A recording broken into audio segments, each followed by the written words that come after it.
Hello guys, आपके सामने जितने भी बोर्ड पर सेंटेंस लिख रहे हैं, क्या आप उन सेंटेंस में से बता सकते हैं कि उनमें से सब्जेक्ट कौन सा है और वो सब्जेक्ट किस कैटेगरी से है? नाउन से है, प्रोनाउन से है, जेरेंड से है, इन्फिनेटिव से है, ये होते क्या हैं? या फिर आप बता सकते हो कि ऑब्जेक्ट कौन सा है, डायरेक्ट ऑब्जेक्ट है, इनडायरेक्ट ऑब्जेक्ट है, डायरेक्ट एंड इनडायरेक्ट ऑब्जेक्ट क्या होते हैं, वर्ब इस सेंटेंस में कौन सी है, वो वर्ब किस तरह से यूज हुई है और उसका फंक्शन इस सेंटेंस में क्या है। तो आप अगर ये सारी चीज़ें सीखना चाहते हो तो इस वीडियो में एंड तक रहिए, और वीडियो के एंड तक आप खुद बता दोगे आपको कितने भी सेंटेंस दे दिए जाएँ, कितना भी बड़ा सेंटेंस दे दिया जाए कि उसमें कौन कौन से पार्ट इसमें हैं, और आपको यह भी पता चलेगा कि इंग्लिश बोलने की शुरुआत के लिए हमें कौन कौन सी चीज़ों को सीखने की ज़्यादा ज़रूरत होती है। तो वीडियो के एंड तक देखना ना भूलें, और वीडियो के एंड में मैं आपको खुद कुछ सेंटेंस दूंगा जिनमें से आपको खुद को आइडेंटिफाई करना होगा कि इनमें से वर्ब कौन सा है, सब्जेक्ट कौन सा है और ऑब्जेक्ट कौन सा है। Hello guys, this is Govind Dubey from NCR EduTech. I hope all of you are doing well. In the last video, I told you to make a reason for learn English, and many of you wrote your comments in the comment section of that video. I read all your comments and I'm happy all of you want to learn English, and mostly people have made their reason. And I also said you that I would make a complete video lecture series for you. So here you go, the first lecture of this series. In this video we will discuss about how to start learning English and what is a language. First of all, I would like to tell you about the language. Language is a medium to share, interchange, exchange your thoughts, feelings, emotions, ideas to each other persons. So guys, suppose that two persons talk to each other, and first person ask questions to other persons and the second persons reply their questions answer. So guys, can you tell me what do they talk to each other, what do they speak to each other? They don't speak even a single letter, single word, they speak complete sentence. So guys, अगर दो लोग होते हैं या दो से ज़्यादा लोग होते हैं, वो एक दूसरे से बात करते हैं तो वो ना तो केवल एक वर्ड बोलते हैं, ना एक लेटर बोलते हैं, वो कंप्लीट पूरा का पूरा ही एक सेंटेंस बोलते हैं। तो आज हम बात करेंगे कि सेंटेंस के कुछ मेन मोस्ट इम्पोर्टेंट पार्ट में आपको बताने जा रहा हूँ, जो कि बहुत ही इम्पोर्टेंट हैं, क्योंकि अगर हमें कोई भी लैंग्वेज सीखनी होती है तो हम बचपन से उसको सीखते हैं। जैसे कि हमने अपनी लोकल लैंग्वेज सीखी, अपनी लोकल लैंग्वेज जो भी हो, हम उसी परिवेश में रहे।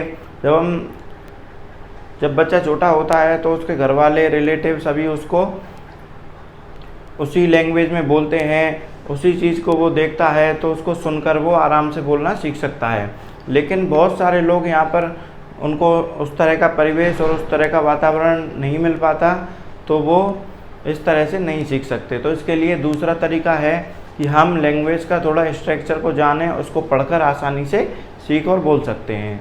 तो मैं यहाँ पर आपके लिए सेंटेंस के कुछ इम्पोर्टेंट पार्ट्स हैं, वो मैं डिस्कस करने वाला हूँ। यहाँ पर मैं सेंटेंस के आपको तीन मोस्ट इम्पोर्टेंट पार्ट्स बताने जा रहा हूँ। पहला है वर्ब, दूसरा सब्जेक्ट और तीसरा ऑब्जेक्ट। वर्ब को हम हिंदी में क्रिया भी कहते हैं, सब्जेक्ट को हम हिंदी में कर्ता कहते हैं, और ऑब्जेक्ट को हम हिंदी में कारक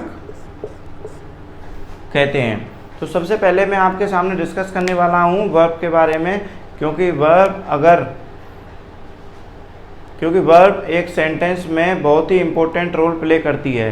किसी भी सेंटेंस को बिना सब्जेक्ट के बनाया जा सकता है, बिना ऑब्जेक्ट के बनाया जा सकता है, लेकिन बिना वर्ब के किसी भी सेंटेंस का होना संभव नहीं है। तो मैं आपके सामने वर्ब को बताने जा रहा हूँ। वर्ब हमारी मेनली 5 तरह की होती हैं।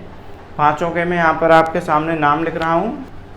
मैंने यहाँ पर पांचों के नाम लिखे हैं। पहली अपनी helping verbs, main verbs, model helping verbs, transitive verbs and intransitive verbs. इसके अलावा कुछ हमारी लिंकिंग, कॉपुलर, इस तरह की वर्ब होती हैं, लेकिन हमें उनको जानने की ज़रूरत नहीं है। हमें अभी जो फोकस मेन करना है वो है हमारी helping verb, main verb and modal helping verbs. तो सबसे पहले मैं आपको बताऊं कि वर्ब हमारी किसी भी सेंटेंस में या तो कोई भी हमारा काम होता है, जैसे कि खाना खाना, खेलना, पढ़ना, लिखना, सोना, उठना, बैठना, जगना, लिखना, ये सभी हमारी मेन वर्ब कहलाती हैं।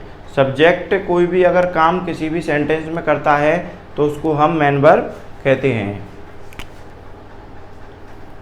दूसरी होती है अपनी हेल्पिंग वर्ब। हेल्पिंग वर्ब किसी भी सेंटेंस की स्टेज या स्टेट को बताता है।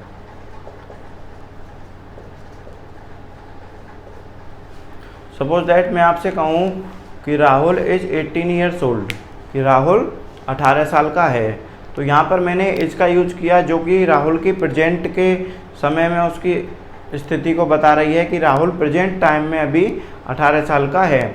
अगर मुझे पास्ट में बताना है कि राहुल 18 साल का था तो मैं कहूँगा राहुल वॉज 18 ईयर्स ओल्ड, कि राहुल 18 साल का था। अगर इसी तरह से मुझे फ्यूचर में बताना है तो फ्यूचर की मैं हेल्पिंग वर्ब का यूज करके राहुल की एज को बताऊंगा, Rahul will be 18 years old.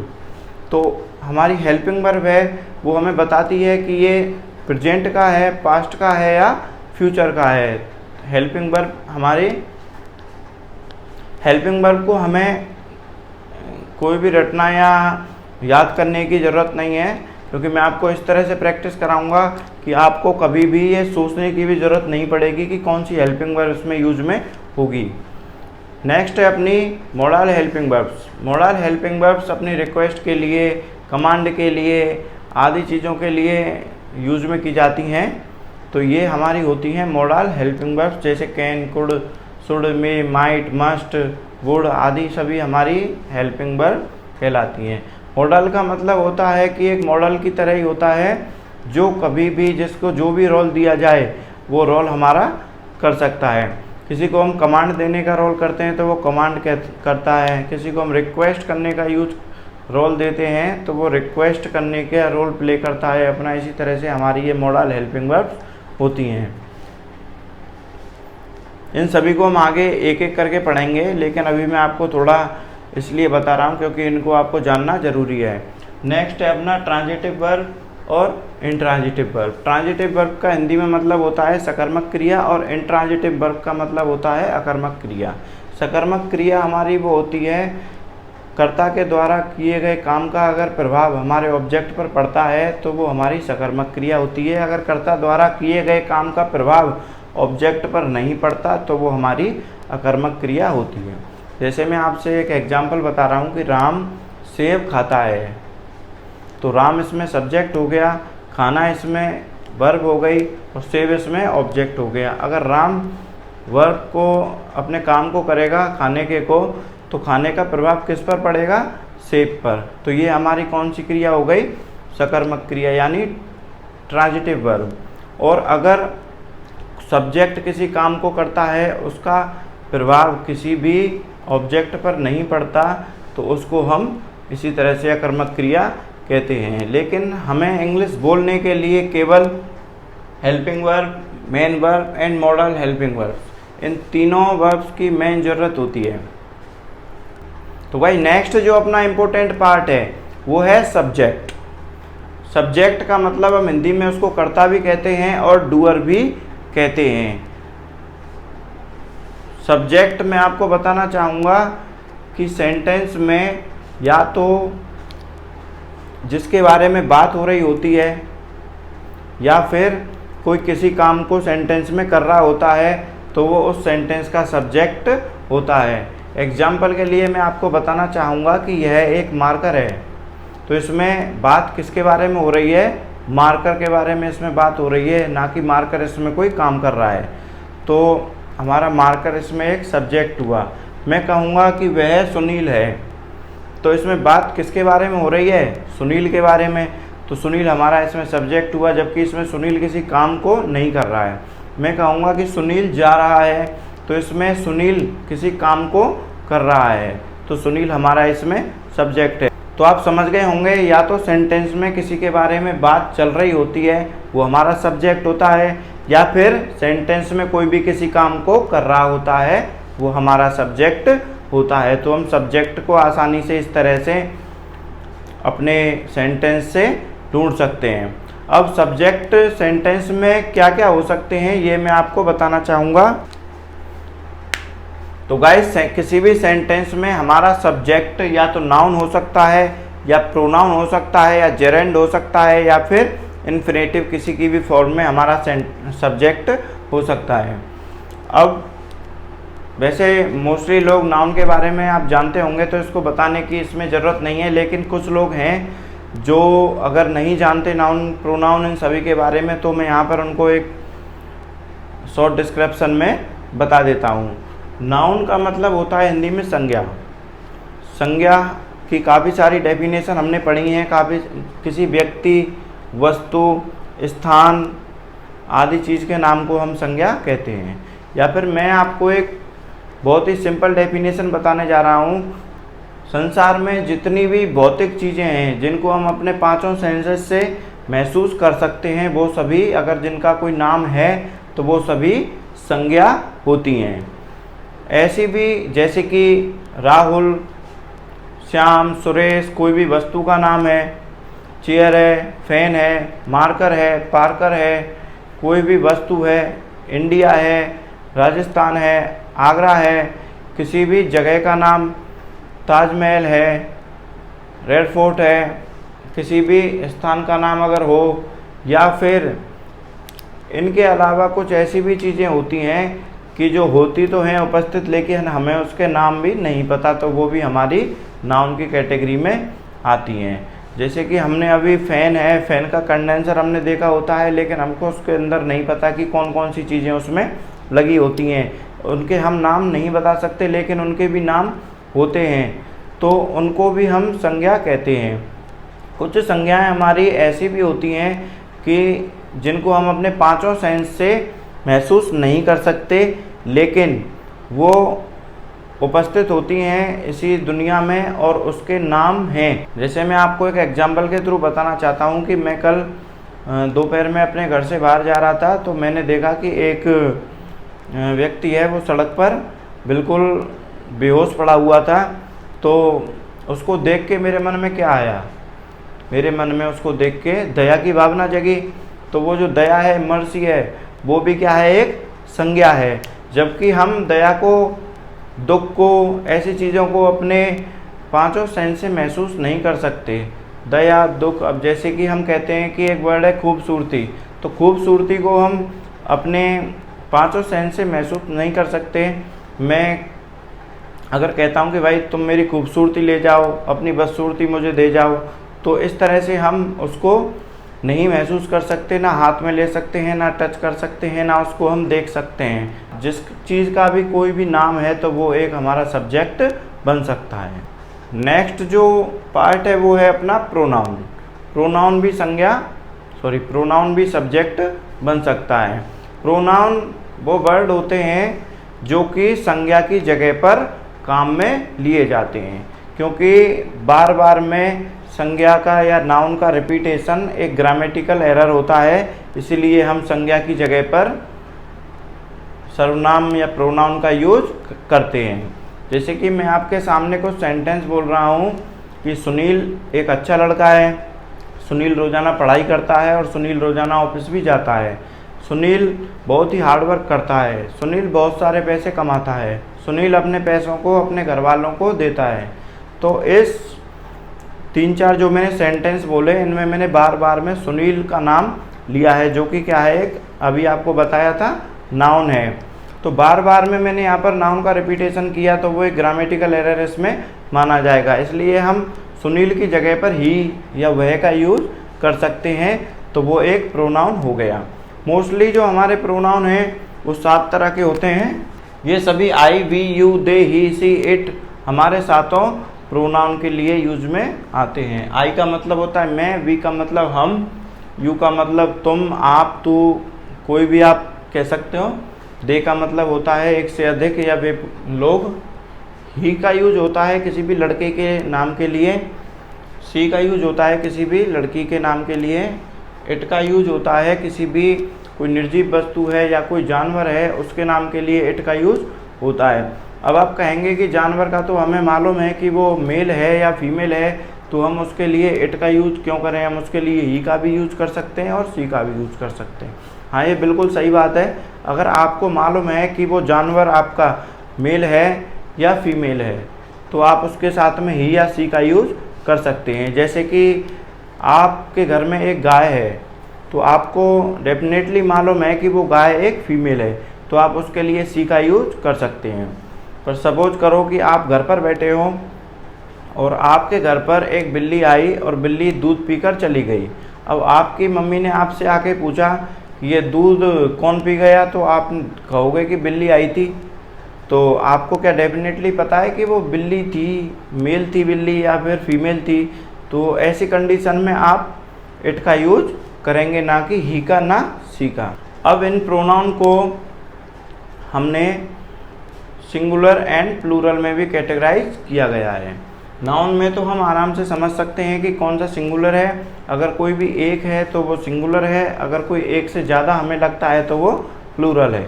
अगर हम कहेंगे कि लड़का तो वो क्या होगा, हमारा सिंगुलर। अगर हम कहेंगे लड़के तो वो क्या हो जाएगा, हमारा प्लूरल। इसी तरह से हमने प्रोनाउन में ये जो स्टार्टिंग वाले 4 हैं, आई, वी, यू, दे, इनको हमने एज ए प्लूरल मानते हैं, और जो ही, सी, इट हैं इनको सिंगुलर।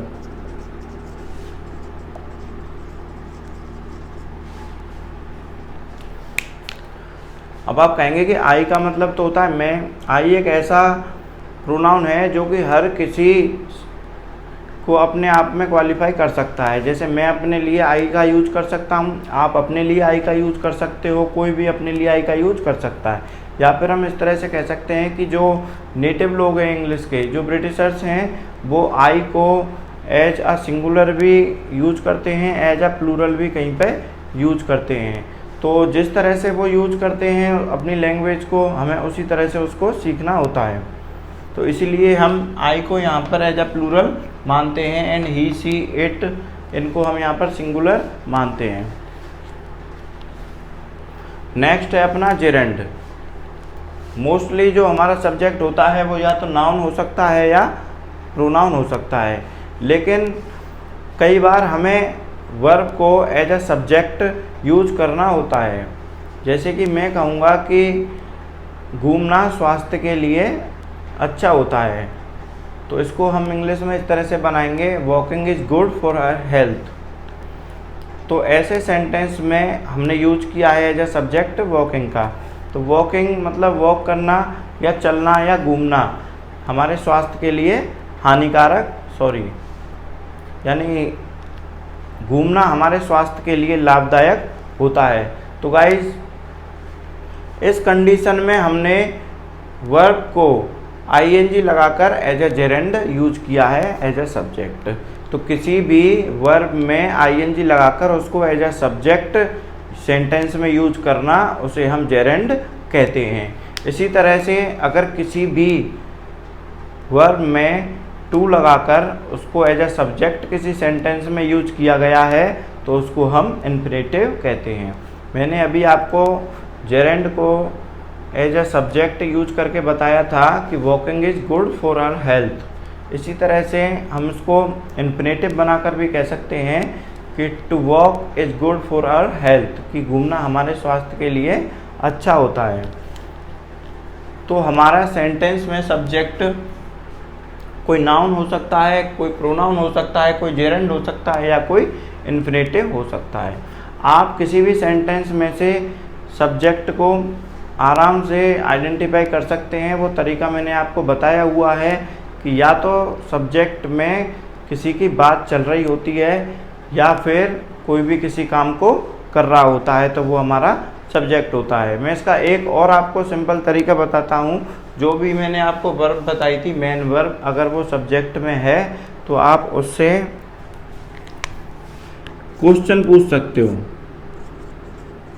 आप मेन वर्ब के साथ में हु से क्वेश्चन पूछो। हु का मतलब होता है कौन या किसने।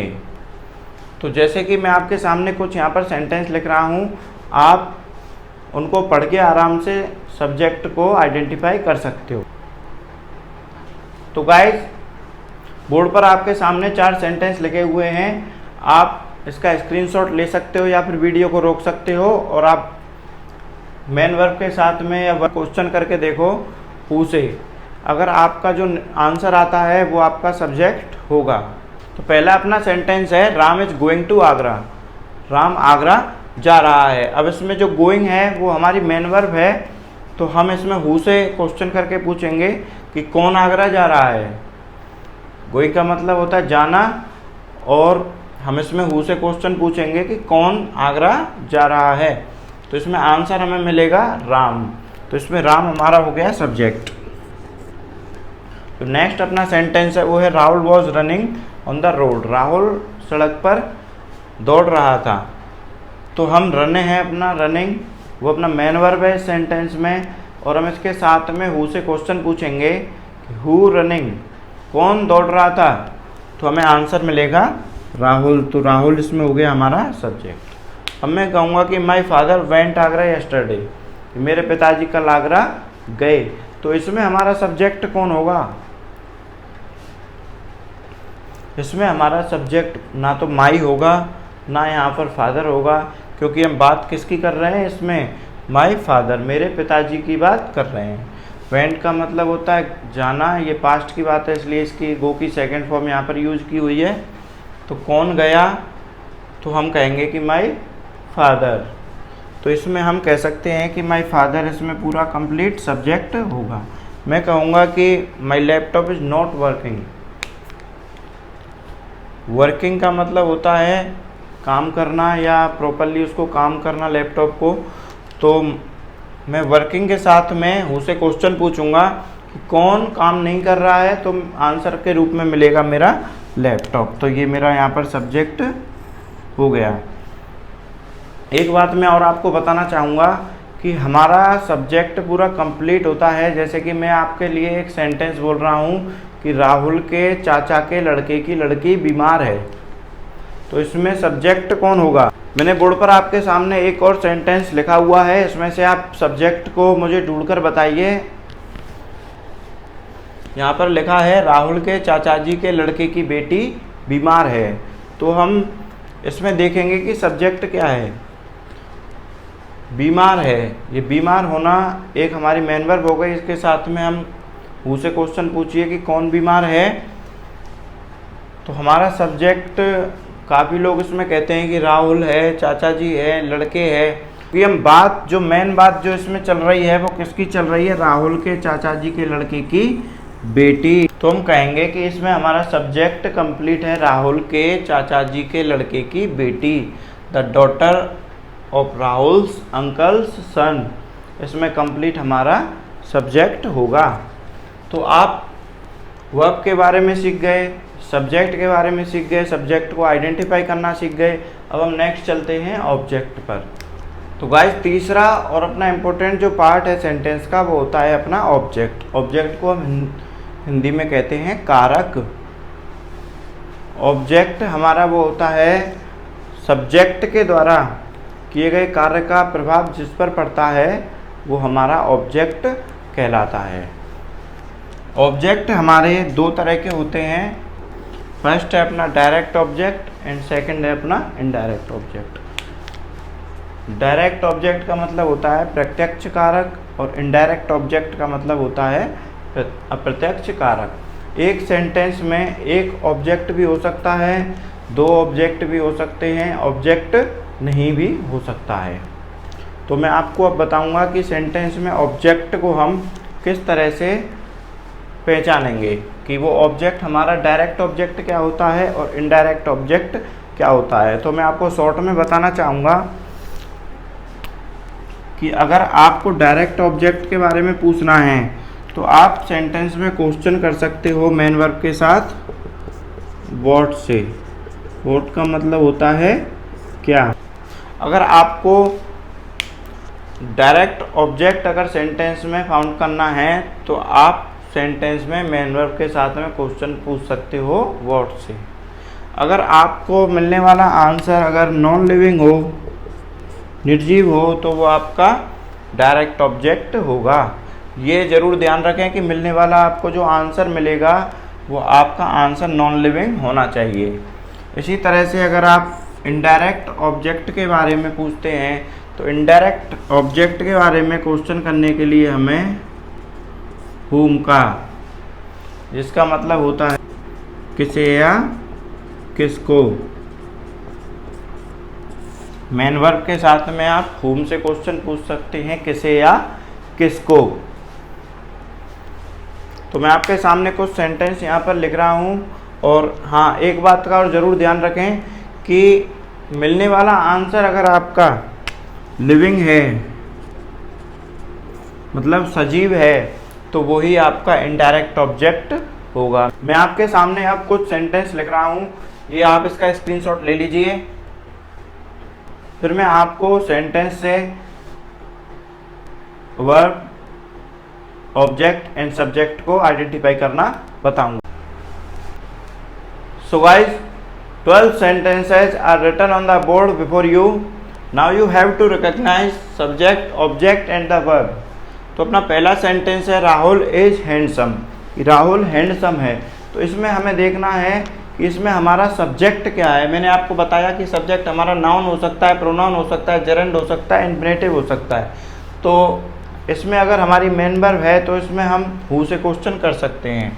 राहुल इज का मतलब है हैंडसम, तो राहुल इज का मतलब है कौन है, हैंडसम कौन है, तो हमें आंसर मिलता है राहुल। तो राहुल हो गया हमारा सब्जेक्ट।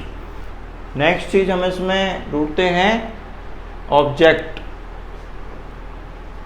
इज है इसमें हेल्पिंग वर्ब। इज के साथ में हम व्हाट से क्वेश्चन करते हैं कि क्या है, हैंडसम है राहुल।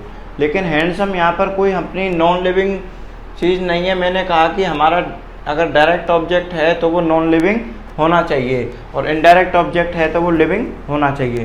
तो यहाँ पर हमें आंसर ना तो लिविंग मिल रहा है ना नॉन लिविंग मिल रहा है। तो मैं आपको बता देता हूँ कि जो हमारा हैंडसम है एज अ कॉम्प्लीमेंट इसमें यूज होगा। Compliment is a word which is use to complete the sentence. ये कॉम्प्लीमेंट सेंटेंस को कंप्लीट करने के लिए यूज में होता है। और कॉम्प्लीमेंट हमारे दो तरह के होते हैं, एक होता है सब्जेक्टिव कॉम्प्लीमेंट और ऑब्जेक्टिव कॉम्प्लीमेंट। और इज है इसमें वो इसकी प्रेजेंट की स्टेट को बता रही है कि क्या है, राहुल एक हैंडसम है, तो ये हमारी वर्ब हो गई। नेक्स्ट है अपना honesty is the best policy. अच्छा, तो पहले सेंटेंस में आपको बता देता हूँ कि राहुल है। राहुल मैंने आपको बताया था कि किस कैटेगरी में से आएगा, ये किसी व्यक्ति का नाम है तो ये क्या होगा, नाउन होगा। नेक्स्ट है अपना sentence honesty is the best policy. ईमानदारी सबसे अच्छी नीति है। तो ऑनेस्टी मैंने आपको बताया is the best policy. Is है इसमें अपनी वर्ब, तो हमें अपनी वर्ब मिल गई आसानी से। वर्ब के साथ में हम हु से क्वेश्चन करते हैं कि कौन है बेस्ट पॉलिसी, तो हमें आंसर मिलता है ऑनेस्टी। तो ऑनेस्टी हो गई अपनी सब्जेक्ट। अभी अपना सब्जेक्ट किस तरह का है, ऑनेस्टी का मतलब होता है ईमानदारी। तो मैंने आपको बताया कि ये ऑनेस्टी नाउन की कैटेगरी में से आएगा। एक honesty is abstract noun. Honesty एक एब्स्ट्रैक्ट नाउन है जिसको अपने पांचों सेंस से महसूस नहीं किया जा सकता। बेस्ट पॉलिसी क्या है, ऑनेस्टी बेस्ट पॉलिसी, तो ये भी एक कॉम्प्लीमेंट ही होगा इसमें, पर हमें main subject, object and verb इसमें आइडेंटिफाई करने हैं। नेक्स्ट सेंटेंस है अपना you are playing cricket. Playing मतलब खेलना। अब खेलने का काम कौन कर रहा है, तो आपका हो गया यू, तो यू हो गया अपना इसमें सब्जेक्ट। आर इसमें बता रहा है कि खेलने का काम प्रेजेंट टाइम में हो रहा है, तो आर इसमें हो गया हमारा हेल्पिंग वर्ब। प्लेइंग का मतलब, प्ले का मतलब होता है खेलना, और खेलने का काम अभी चल रहा है। तो आपको पता है कि अभी बताया था मैंने कि खेलने का काम हो गया अपना मेन वर्ब। अब मेन वर्ब के साथ में हम क्वेश्चन करते हैं वर्ड से ऑब्जेक्ट को ढूंढने के लिए कि क्या खेल रहा है, क्रिकेट। और क्रिकेट एक खेल का नाम है, ना कि किसी नॉन लिविंग वस्तु का नाम, और लिविंग तो ये हो ही नहीं सकती। नेक्स्ट सेंटेंस है अपना आई हैव अ मोबाइल। मेरे पास में एक मोबाइल है। हैव का मतलब है पास है, पास रखना इसका मतलब यहाँ पर है। और हम पूछेंगे कि कौन मोबाइल रखता है, आंसर मिलेगा यहाँ पर आई। तो आई हो गया यहाँ पर अपना सब्जेक्ट। हैव इसमें एज अ मेन वर्ब काम कर रहा है, क्योंकि इसमें पास रखने की बात अगर हो रही है तो इसमें मेन वर्ब हो गया। पास है, क्या है पास? अगर हमें ऑब्जेक्ट इसमें ढूंढना है तो हम क्वेश्चन करेंगे व्हाट से। व्हाट का मतलब होता है क्या। तो पास है, क्या है? मोबाइल। और हमें पता है कि मोबाइल एक नॉन लिविंग है, तो ये हमारा ऑब्जेक्ट हो गया। और ऑब्जेक्ट किस तरह का हो गया? अपना डायरेक्ट ऑब्जेक्ट। नेक्स्ट जो सेंटेंस है अपना, reading is a good habit. पढ़ाई करना या पढ़ना एक अच्छी आदत है। एज मतलब है, ये हो गई अपनी वर्ब। रीडिंग, अब आप कहोगे कि ये रीडिंग भी यहाँ पर मेन वर्ब है, तो ये यहाँ पर एज ए सब्जेक्ट यूज हुई है। हम कहेंगे कि है, क्या है? पढ़ाई क्या है? एक अच्छी आदत है। तो मैंने आपको अभी बताया था कि ये अपना रीडिंग एज ए यहाँ पर जेरेंड यूज हुआ है। जेरेंड मैंने आपको बताया था, किसी भी सब वर्ब में आईएनजी लगाकर हम उसको एज ए सब्जेक्ट यूज करते हैं तो उसको जेरेंड कहते हैं। तो ये यहाँ पर अपना हो गया सब्जेक्ट, और ये सब्जेक्ट है अपना जेरेंड इज। अब हमें इसमें दो चीज़ें हमने फाइंड आउट कर ली हैं। अब हम तीसरा इसमें पार्ट ढूंढेंगे, ऑब्जेक्ट इज गुड हैबिट। तो आपको पता है कि गुड हैबिट ना तो अपना कोई लिविंग थिंग है ना कोई नॉन लिविंग है, तो ये एज ए इसमें कॉम्प्लीमेंट हो गया है। अब कॉम्प्लीमेंट भी कैसा होगा? एक ऑब्जेक्ट इसमें अगर नहीं है तो सब्जेक्टिव कॉम्प्लीमेंट इसमें ये होगा। नेक्स्ट सेंटेंस है, to read is a good habit. इसका भी वही सेम मीन है कि पढ़ना अच्छी आदत है। तो इसका भी मैंने आपको बताया था कि इसमें to read as a infinitive use हुआ है। किसी भी वर्ब में अगर हम टू लगाकर उसको एज ए सब्जेक्ट यूज करते हैं तो हमारा इन्फिनेटिव कहलाता है। तो ये भी हमारा सब्जेक्ट हो गया, ये अपनी वर्ब हो गई। और गुड हैबिट मैंने आपको अभी बताया था कि एज ए कॉम्प्लीमेंट इस सेंटेंस में यूज हुआ है। तो नेक्स्ट जो पार्ट है अपना, उसका फर्स्ट सेंटेंस है, children have been watching TV for 2 hours. बच्चे 2 घंटों से टीवी देख रहे हैं। वॉचिंग का मतलब होता है देखना। तो कौन टीवी देख रहा है? हमें सब्जेक्ट अगर ढूंढना है तो हम मेन वर्ब के साथ में हु से क्वेश्चन करेंगे। हु का मतलब होता है कौन या किसने। तो कौन टीवी देख रहा है? चिल्ड्रन। तो चिल्ड्रन हो गया इसमें हमारा सब्जेक्ट।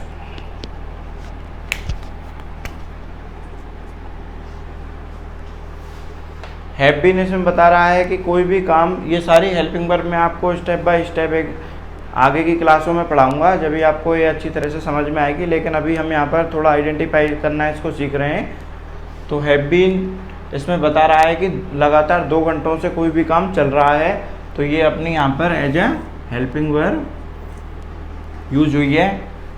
वॉचिंग, वॉच का मतलब होता है किसी भी चीज़ को देखना, तो ये यहाँ पर एज ए मेन वर्ब यहाँ पर यूज हुई है।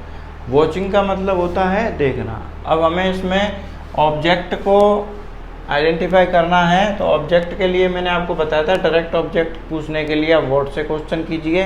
व्हाट का मतलब होता है क्या, तो वॉचिंग, तो हम आंसर मिलेगा क्या देख रहा है बच्चा, तो आंसर मिलेगा हमें टीवी। तो टीवी एक नॉन लिविंग थिंग है, तो ये डायरेक्ट ऑब्जेक्ट इसमें हो गया।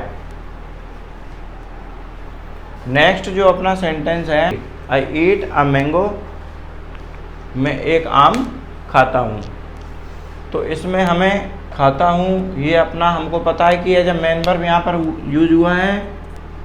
इसके साथ में हम सब्जेक्ट को आइडेंटिफाई करने के लिए हु से क्वेश्चन करेंगे कि कौन आम खाता है, तो हमें आंसर मिलेगा मैं। तो ये हमारा हो गया यहाँ पर सब्जेक्ट। ईट हो गया यहाँ पर मेन वर्ब। अब हमारा रह गया है ऑब्जेक्ट। अब ये तो हमें सब्जेक्ट यहाँ पर मिल गया। अब हमें ऑब्जेक्ट को आइडेंटिफाई करने के लिए व्हाट या हुम से इसमें क्वेश्चन करेंगे। अगर हमें व्हाट से क्वेश्चन करने पर आंसर नॉन लिविंग मिलता है तो वो हमारा डायरेक्ट ऑब्जेक्ट है, और अगर हुम से क्वेश्चन करने पर आंसर हमें लिविंग मिलता है तो वो हमारा इनडायरेक्ट ऑब्जेक्ट है। तो हमें अभी क्वेश्चन करेंगे ईट क्या खाता है, तो हमें आंसर मिलेगा मैंगो, और मैंगो एक नॉन लिविंग कैटेगरी में आता है, तो ये हमारा डायरेक्ट ऑब्जेक्ट हो गया। नेक्स्ट इसी सेंटेंस को थोड़ा मैंने आगे लिखा है, आई ईट अ मैंगो विद राहुल। एक आम राहुल के साथ में खाता हूँ। तो हमने इसमें ये देखा था कि आई इसमें सब्जेक्ट हो गया, ये इसमें मेन वर्ब हो गई, अब मैंगो इसमें डायरेक्ट ऑब्जेक्ट हो गया। अब अपना बचा इनडायरेक्ट ऑब्जेक्ट। तो इनडायरेक्ट ऑब्जेक्ट को आइडेंटिफाई करने के लिए हम होम से क्वेश्चन करते हैं। तो हम पूछेंगे होम ईट्स अ मैंगो, आम किसके साथ खाया जाता है? तो इसमें आंसर मिलेगा हमें राहुल। तो राहुल हो गया हमारा इनडायरेक्ट ऑब्जेक्ट। तो देखो एक सेंटेंस में डायरेक्ट ऑब्जेक्ट भी हो सकता है और इनडायरेक्ट ऑब्जेक्ट भी हो सकता है। नेक्स्ट जो सेंटेंस है अपना वो है राहुल बीट, सॉरी इसमें बीट्स आएगा, राहुल जो सिंगुलर, राहुल बीट्स हिमांशु, राहुल हिमांशु को पीटता है। पीटना इसमें हमारी मेन वर्ब हो गई। सब्जेक्ट अगर हमें ढूंढना है तो मेन वर्ब के साथ में हु से क्वेश्चन करेंगे, कौन पीटता है राहुल को, सॉरी कौन पीटता है हिमांशु को, राहुल। तो राहुल हमें आंसर मिला है, तो राहुल हो गया अपना सब्जेक्ट। और अगर हमें ऑब्जेक्ट का इसमें फाइंड आउट करना है तो ऑब्जेक्ट के लिए हम वाट से क्वेश्चन करेंगे, राहुल पीटता है, क्या पीटता है? तो हमें कोई भी यहाँ पर आंसर नहीं मिलता है। तो किसको पीटता है? तो किसको के लिए हमें यहाँ पर हिमांशु आंसर मिला है, और हिमांशु हमारा लिविंग है, तो ये हमारा इनडायरेक्ट ऑब्जेक्ट सेंटेंस में होगा। नेक्स्ट सेंटेंस है I was waiting for you, मैं आपका इंतज़ार कर रहा था। इसमें वॉज है, ये पास्ट की बात को बता रहा है कि मैं तुम्हारा इंतजार कर रहा था, तो ये पास्ट की हेल्पिंग वर्ब हो गई। वेट करना आपको पता है कि इंतज़ार करना है, जब मेन वर्ब हो गई। अब कौन इंतज़ार कर रहा था? आई, तो आई इसमें हो गया सब्जेक्ट। अगर हमें ऑब्जेक्ट इसमें ढूंढना है तो ऑब्जेक्ट ढूंढने के लिए हमें इसमें वेटिंग कर रहा था, हु मतलब, तो इसमें यू हो गया हमारा ऑब्जेक्ट, और यू हमारा लिविंग है, तो ये इनडायरेक्ट ऑब्जेक्ट की कैटेगरी में आएगा। नेक्स्ट जो अपना सेंटेंस है वो है I can go there. Can का मतलब होता है सकना, तो ये हमारी हो गई as a modal helping verb. Modal helping verb के बारे में जैसे कि हम आगे पढ़ते जाएंगे आप समझते जाओगे। गो है इसमें एज अ मेन वर्ब। अगर हमें इसमें सब्जेक्ट ढूंढना होता है तो हम हु करके इसमें क्वेश्चन पूछ सकते हैं कि कौन जाता है, तो आई, ये हो गया हमारा सब्जेक्ट। ये स्थान का नाम है ना, ये अपना इसमें ऑब्जेक्ट होगा ना, डायरेक्ट ऑब्जेक्ट होगा ना, इनडायरेक्ट होगा। अब हमारा लास्ट सेंटेंस है सन ऑफ राहुल्स ब्रदर, मतलब राहुल के भाई का लड़का इज़ नॉट हेयर, यहाँ नहीं है।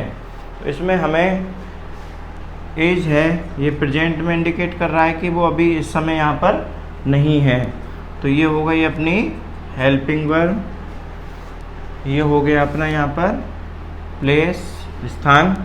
अब हमें सब्जेक्ट आइडेंटिफाई करना है, तो सब्जेक्ट मैंने आपको बताया था हु से यहाँ पर आइडेंटिफाई कर सकते हैं। तो यहाँ पर कौन नहीं है?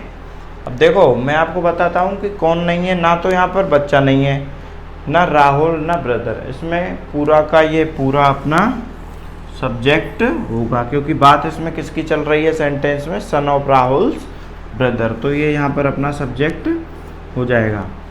अगर आपको ये वीडियो पसंद आई हो और आप चाहते हो कि मैं इसी सीरीज़ को आगे और बढ़ाऊँ, तो आपको मुझे कमेंट करके बताइए कि ये कैसा लगा। और ज्ञान और पैसा दोनों ऐसी चीज़ हैं कि अगर हम पैसे को जितना फैलाते हैं वो कम होता है, और ज्ञान को हम जितना फैलाते हैं तो वो बढ़ता है। तो मैं चाहता हूँ कि हमारे देश का हर एक बच्चा चाहे गांव का हो, चाहे शहर का हो, चाहे छोटे से गांव का हो, वो इस कोर्स को सीख के आराम से अंग्रेज़ी बोलना सीख सके, अंग्रेज़ी के बारे में अच्छी तरह से जान सके और अच्छी तरह से अपना कैरियर बना सके। तो आपको ये वीडियो 3 लोगों को शेयर करनी है, और अगर आप तक अपने ये चैनल सब्सक्राइब नहीं किया है तो इस चैनल को आप सब्सक्राइब कर लो। अब आपकी स्क्रीन पे 10 सेंटेंस आएंगे। उन 10 सेंटेंस में से आपको आइडेंटिफाई करना है कि उनमें से सब्जेक्ट कौन सा है, और ये भी आपको देखना है कि वो सब्जेक्ट नाउन है, प्रोनाउन है, जेरेंड है, इन्फिनेटिव है, किस कैटेगरी का सब्जेक्ट है, और ऑब्जेक्ट है तो वो कौन सा ऑब्जेक्ट है, और वर्ब है तो वो कौन सी वर्ब है, और उस सेंटेंस में किस लिए यूज में हुई है। तो ये आपको आइडेंटिफाई करके रखना है। और अगले वीडियो लेक्चर है उसमें मैं आपको कंप्लीट डेली यूजेज सेंटेंस बताऊंगा। आपने काफ़ी सारी वीडियो देखी होंगी कि डेली यूजेज सेंटेंस की लगभग आपने यूट्यूब पर थाउजेंड्स ऑफ वीडियोस देखी होंगी, लेकिन मैं आपको एक ऐसी टेक्निक दूंगा जिससे कि आपको कहीं भी देखने की ज़रूरत नहीं है। आप कोई भी डेली यूजेज कैसा भी सेंटेंस हो आप उसको आसानी से बना सकते हो। तो thank you for watching this video. See you soon.